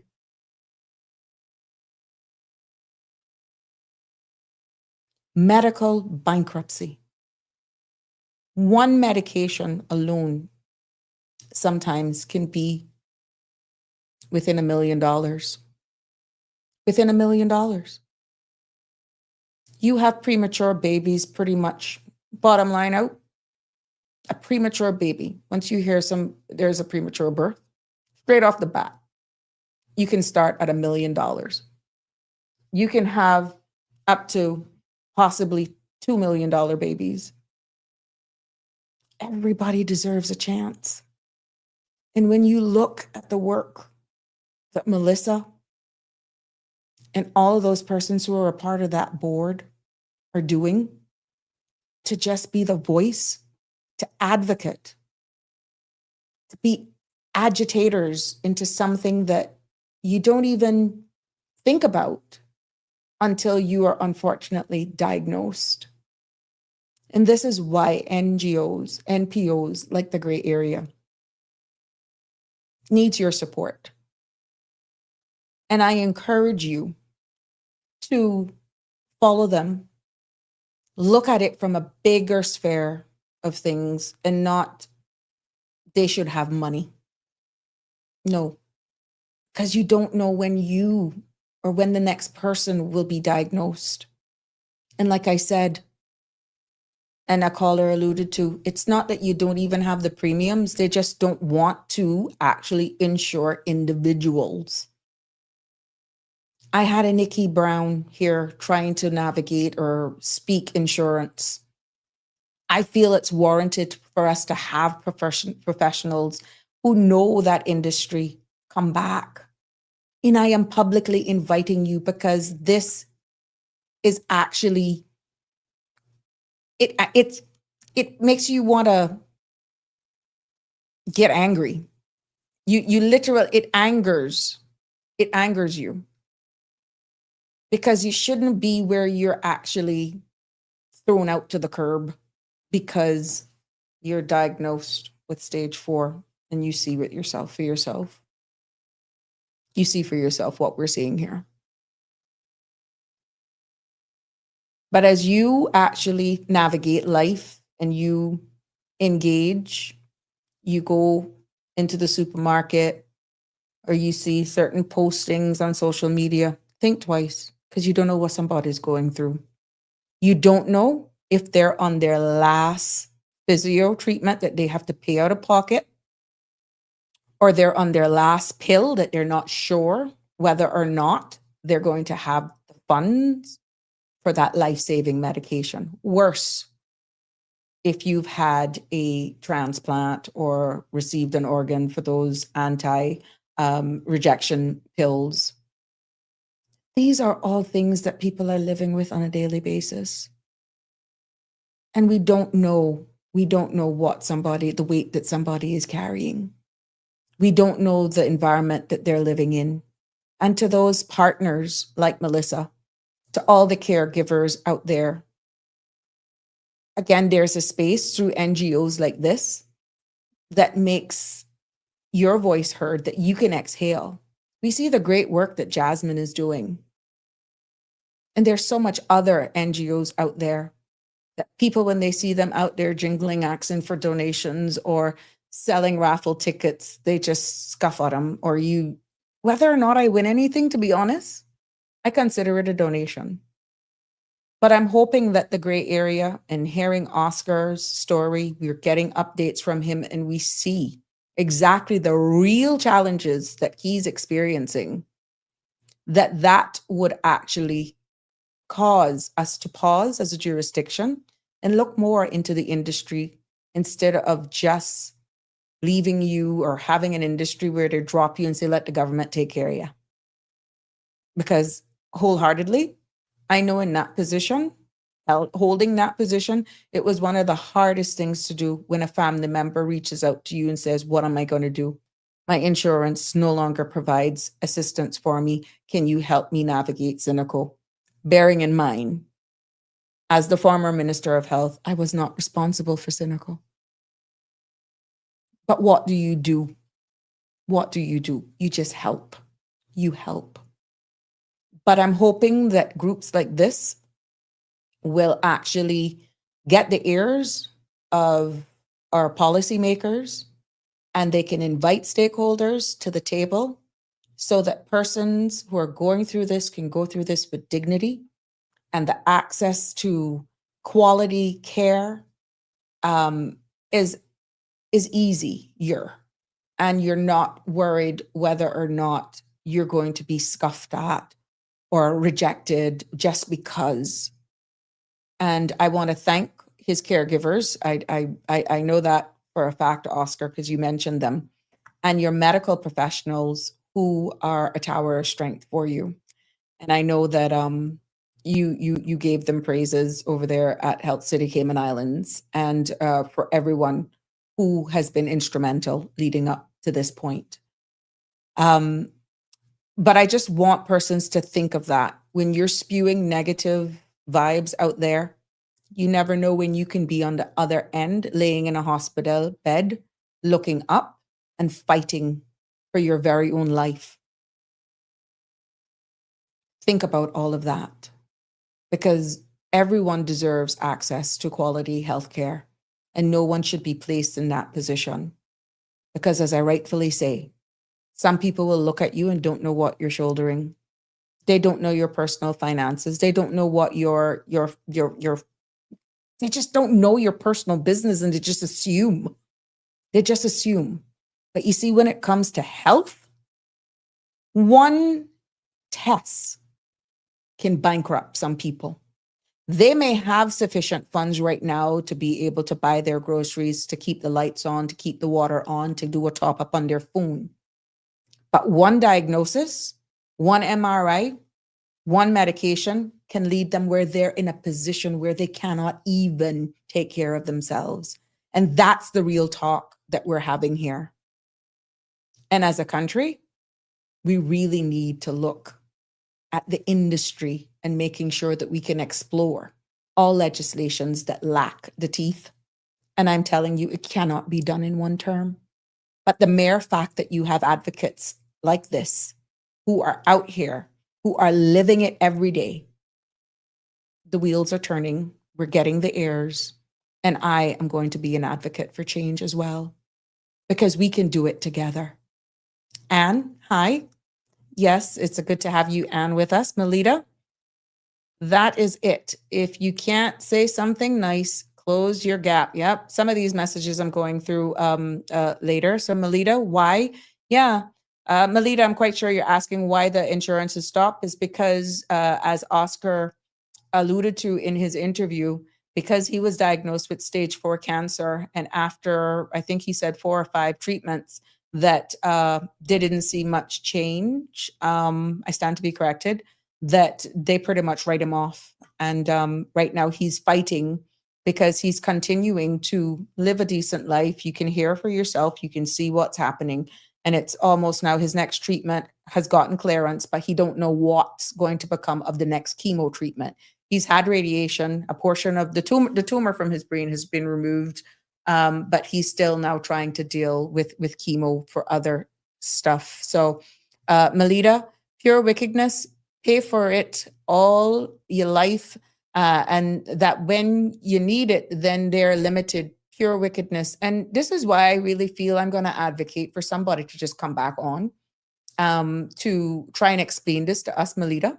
Because, like I said, it was a lot of information that Miss Aniki Hill, who is versed in it, and anybody else, for God's sakes, who can just put a light on what this means, to shed it, to shed a light on it.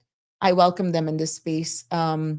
So I'm going to continue to be an advocate to fight for them. I'm going to continue to create this space so that we can showcase this. But there are lots of us going through a lot of issues out here in this community, and it's easier to be mean to people. It's easier for people to just assume. And I wonder sometimes why it's so easy to be mean, or why it's so easy for persons to say stuff without even considering the impact that it will have on people. And we're living in a society that we're so close-knit.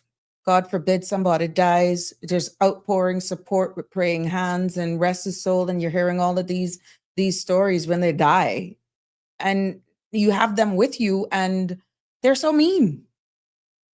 And there are a lot of things that needs to be addressed here in our society, to be honest, that requires legislation, that will require a cool, calm, and collective head, that I feel if we got more togetherness in our community as Caymanians, that we would be much better off. Instead of tearing down one another, uplift each other. Instead of assuming, be informed, ask the right questions. And everybody's competing for whatever. Everybody has to live. Yes, I know. But there's nothing wrong with just being nice. And, it actually, my heart is full when I see people like Oscar and so many more persons. I see the work of the Alzheimer's and dementia program. I'm seeing the elderly who are just neglected sometimes. I see persons who are just trying to access healthcare for diabetes and blood pressure, or just need a dressing change and all that sort of stuff. And they're embarrassed to go to the hospital because they are feeling as though they're begging, because they may have fallen on some sort of hard times. And it's just a lack of information. And I will give you my promise that as long as I am in this space, you will be educated. I will make sure that I share the information with you on how you can access the resources.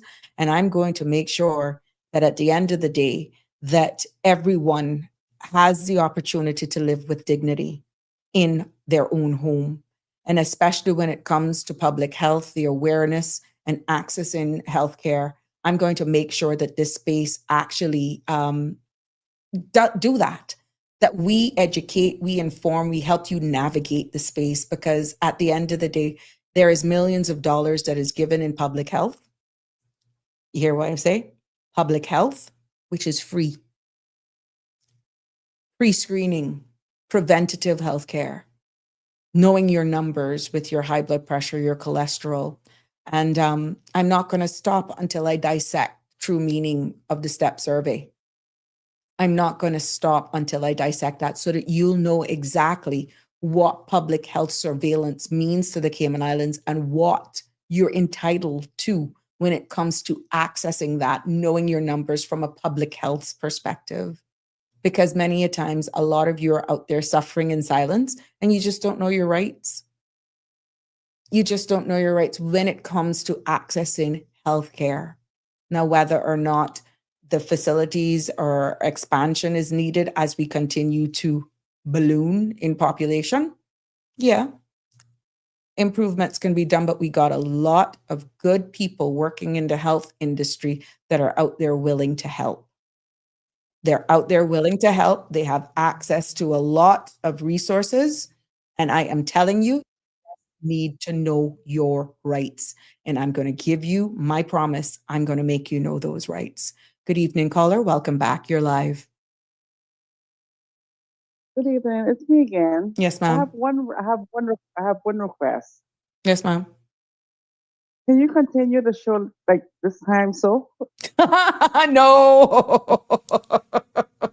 please. I go into 7 though, you know. I go into 7. You see what's happened? I see it. No, that's by I popular. Yeah, man. No, that's by popular demand, caller, to be honest. We start at 7. The future of this space is that we're also going to be on radio. Okay. So I understand when I get started at 5. Yeah, no. Okay. We start at 5. But the future of the space is that we're also going to be on radio. And I understand that when I do get started at 5 o'clock, a lot of people are either trying to rush out of the office, God forbid, if something happens and you're in traffic going home. I don't want people watching this podcast live as they're in traffic, but that is why Sandra is trying to get it on radio as well. So people realize now that based on the topics that I'm bringing up, sound conversations and your engagement is key. We had to extend from 6:30 to 7. And now I'm noticing people are saying we need you longer. But I really feel that would not be necessary once we get on radio, because then you don't feel as though you're left out, which is why sometimes when I see the comments coming up on Facebook, I'm like, but I think I already covered that. But that's because, like yourself, people join us long after we have started. So that's why I have to keep memory of what I've said. But there's a lot of things going on behind the scenes, caller. And thank you for your support. I did notice on another episode that I have speaking about menopause and couples, and I think was the other episode with Miss Joy Bazdeo about convenient marriage, which, by the way, I'm going to bring that back up. When we were... You're not going to work with me with that one. Oh, yeah, but yeah, it's amazing. Certain topics that I brought up when we were getting ready, especially with a gentleman that I had, oh God, he could kill me, I can't remember his name. But anyhow, we had a good conversation. I was very candid with my own personal experience for context. When we were getting ready to wrap up, I think we wrapped up that night about 6 times. That's when people were just engaging. And we almost did 3 hours. So I really feel the difference. You get home and settling in, and then okay, we ready. You guys can a little bit, you know what I mean? Well, I gotta be honest with you, unless we rejig it. Yeah, unless we rejig it to start, let's say 5:30. That all depends on the programming with Sandra, who is actually. I mean, 5:30 is fine if for the drive home, whatever. Yeah. But then you're study till 8 o'clock. 8 o'clock. For for the regular women or men at home, settling in and getting there for the settle. Yeah. But no, I have been getting that, and I'm working closely with Sandra to see how we can actually accommodate these requests, because I do see a lot more activity from about 6 o'clock, 6:15. And that's when you're either on the tail end of your conversation or you're almost wrapping up. And then people are just like, Sabrina, what are you talking about? Because I get the private messages, and all we can say is just scroll back. But I want to say, caller, that my aim was to elevate talk. What is it? I think personally, to change the hour.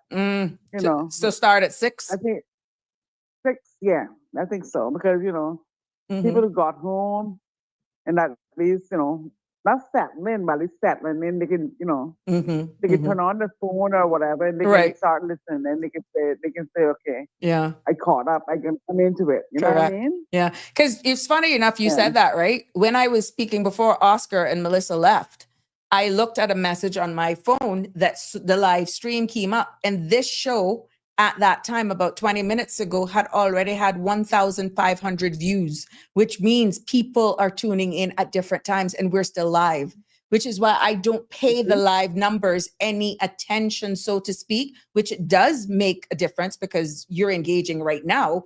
But I know by the time this show comes to an official end, I will have all 2,000-3,000 views. 8,000-10,000 views, and we're doing it on YouTube. We're doing it. So I can see, and many people come up to me now that they're recognizing and see me out. They're like, I just wish I wanted to comment live, but you were already done. And so exactly. They would have loved to participate in real time. Yeah. At least start 1 hour later. Yeah. Because like you said, by the time they get off and they get home, even if they're home and they're settling in, they can turn on their phone or they can turn on the TV, whatever. But the whole concept, when this came about on June 30th, it was supposed to be drive time radio that would be streaming as well. I understand that. But let's see. I don't know. I understand that, but like you say, people, come driving home. Most people, paying attention to, violator. It's like, they have to pay attention about it right on the back of them, on the side of them. Yeah, it's true. It's true. Correct. They don't have no business. They don't have no business with the radio. They just want to get home safe. Yeah, you know what I mean? It's true. But I thank you so much. In these times.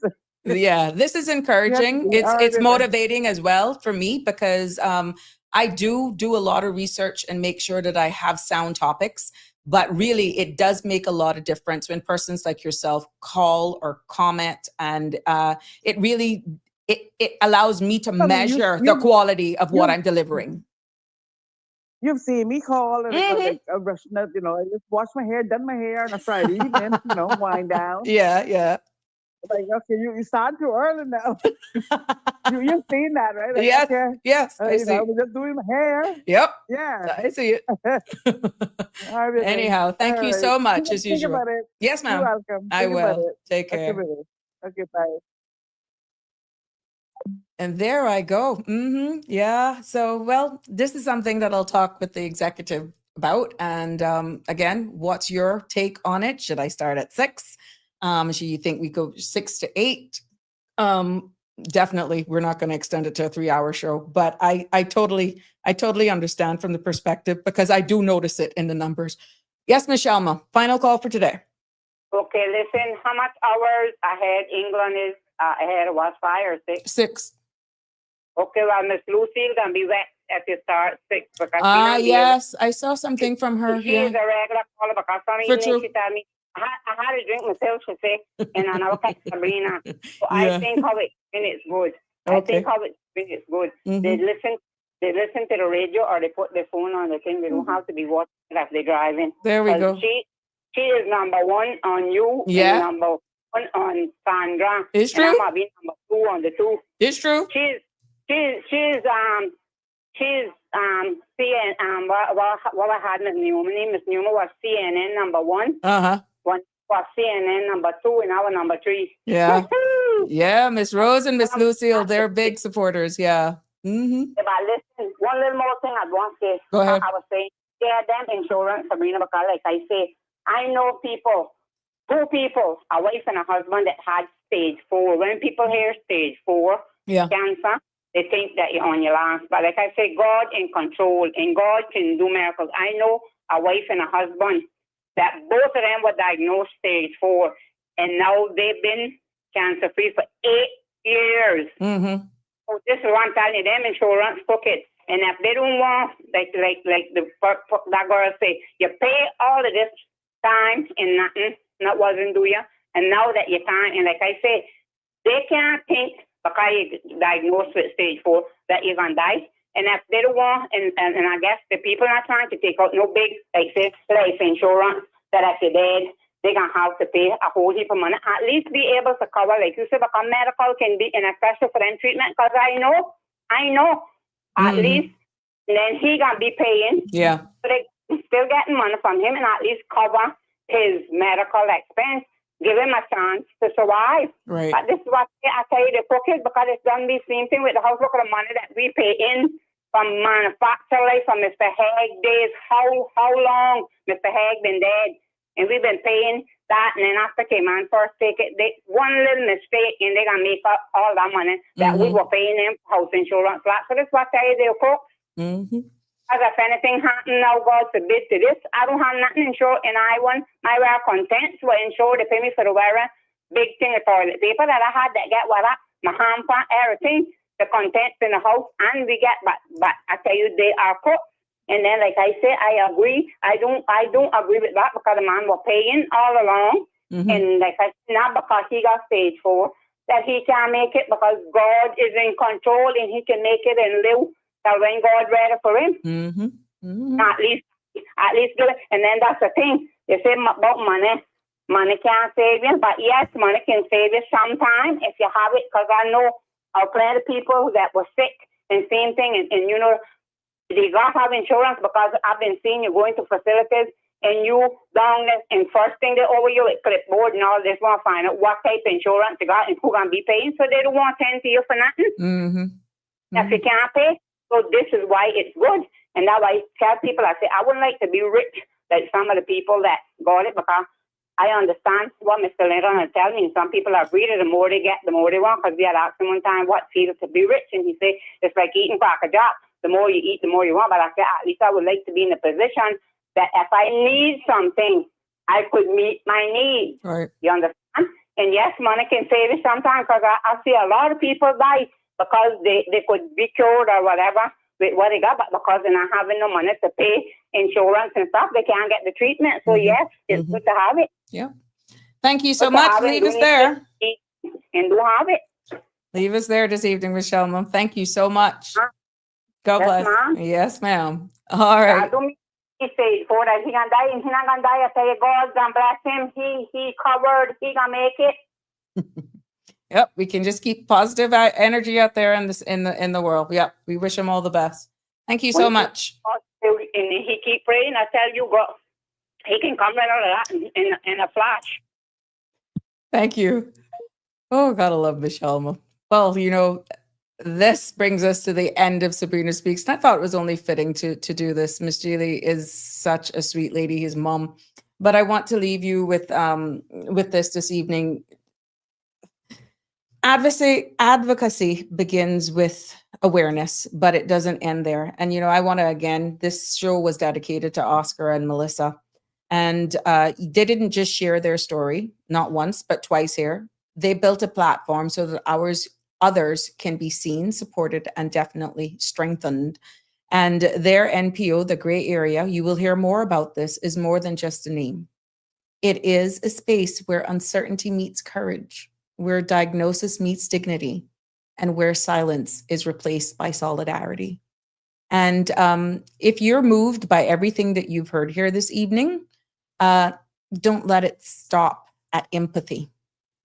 I'll encourage you to visit the Gray Area social pages, contact them, or attend any of their upcoming events, which we will share right here. Maybe you want to be a volunteer, you want to donate, you heard about Saturday evening's event and you missed it, but you know, they're still available.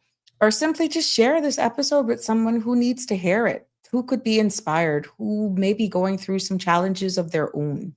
And, you know, because we have proven here in the Cayman Islands that we don't just talk. And I'm hoping that, and I'm praying that someone from the industry will actually hear this cry that we really need to look at insurance and still make our people live the rest of their lives with dignity.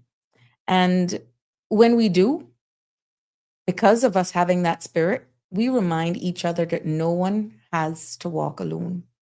And I'm hoping that everything that Oscar is going through here, that it will change your perspective on how you look at people and just look at life totally different. Because at the end of the day, as callers say, only that man above knows. But I want to leave you and say special thanks to International Lighting. I want to say special thanks to them for helping us definitely light the way. And not literally, but figuratively as well. So for 39 years, Edward, has been in operation, and he's actually having his 39th anniversary. And their commitment to quality and community is a reflection of what we strive for here on the show, and definitely for what he brings to our island. So don't miss out on their anniversary specials going on this week at Ed's Plaza. Give them a call, 949-8211, 949-5141. For all of your needs. It has been a pleasure bringing you another episode of Sabrina Speaks. I want to thank you for listening. I want to thank you for putting up with me. Thank you for caring as well. And thank you for being a part of our community. Until tomorrow, which I'll be putting the spotlight. Guess what? A lot of you have heard about the HPV vaccine. We spoke about it here when we were talking about STDs, STIs. I'm going to be doing that show tomorrow, and we're going to be having the very candid conversation, how it impacts males and females. And then I want you to participate. Now, if you think it's taboo, no more. No more. We're going to have the real conversations here. We're going to be candid. We're going to be real. So I encourage you to join me tomorrow evening for another informative episode of Sabrina Speaks, where we put the spotlight on HPV, tell you what that is, and we're going to break it down. We're going to break it down. I got stats and fill you in between with everything else. But I want you to remember, stay informed, stay inspired, and above all, stay connected. God bless. Love you. Until tomorrow. That's a wrap for today's edition of Sabrina Speaks. Thank you for tuning in and for being part of the conversation. Remember, the dialogue doesn't stop here. Stay engaged, stay informed, and most importantly, stay empowered. We'll be back tomorrow at 5 p.m., same time, same place, right here on CMR TV and radio, where your voice matters and your truth is heard. Until then, Cayman, take care of yourself and each other. That's it for today's edition of Sabrina Speaks, where your voice matters, your story counts, and your truth is always welcome. Join us weekdays from 5 until 6:30 p.m. right here on CMR TV as we dive into the topics that matter most to you. Catch the show live or on demand at cmrtv.com. And don't forget to follow us on Facebook, YouTube, and Instagram so you never miss a moment. Until next time, stay informed, stay engaged, and always speak your truth.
That's a wrap for today's edition of Sabrina.